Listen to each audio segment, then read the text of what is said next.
ఉండేవాడిని. కానీ దురదృష్టం మొన్న కశ్మీర్లో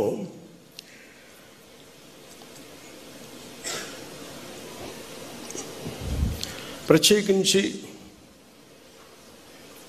టార్గెట్ చేసి మరి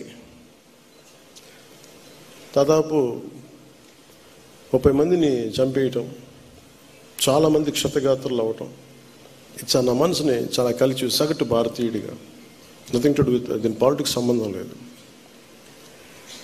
అది ఒక ఉగ్రవాది తోటా పేలితే కన్నీళ్లు భారతదేశం నలుమూల వస్తాయంటానికి మన రాష్ట్రం కూడా నిదర్శనం.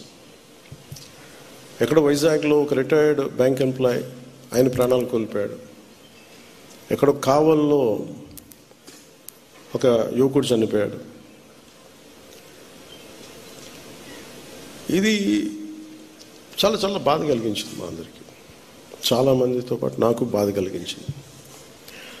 అంటే గ్రామాలు should be a part of national integration. Panchayat should become a part of national integration. కశ్మీర్లో కావచ్చు, ఇంకో చోట కావచ్చు, ఎలాంటి జరిగినా గ్రామాల్లో ఉండేవాళ్ళు మాకెందుకు, మా సంబంధం లేదనుకుంటారు.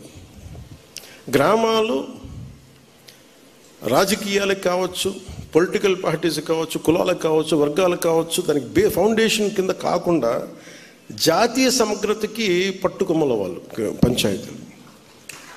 అంటే ఇది మీకు ఎక్కడ అయినా, ఎందుకంటే ప్రతి గ్రామం నుంచి ఎక్కడో చోట వస్తారు. ఎక్కడో శ్రీకాకుళంలో అత్యధికంగా ఉన్న ఒక పంచాయతీ నుంచిలో అత్యధికంగా సోల్జర్స్ వెళ్తారు అక్కడి నుంచి, ఒక పంచాయతీ నుంచి ప్రత్యేకించి. సో పంచాయతీలని ఎలా బలోపేతం చేయాలని ఒక ఉద్దేశంలో మొన్న ఆ సంఘటన జరిగిన తర్వాత దాని గురించి చాలా ఆలోచిస్తూ ఉంటే నాకు ఒకటే అనిపించింది. ఒక రాజకీయ నాయకుడు ఊరు లేదు, పేరు లేదు, ఉండదు, వాళ్ళ కుటుంబానికి తెలియచ్చు, కానీ ఆయన విగ్రహాలు పెట్టేస్తారు. ఏదన్నా విగ్రహాలు పోతే గోల చేసేస్తారు. కానీ ఏ దేశం అయితే మనకు ఆధారం ఇచ్చిందో, ఏ దేశం అయితే నీకు భారతీయుడని ఉనికిచ్చిందో, ఆ భారతదేశాన్ని స్మరించుకునే ఒక ఏ చిహ్నం లేదు, ఎలాంటి చిహ్నం ఉండదు, గుర్తుండదు.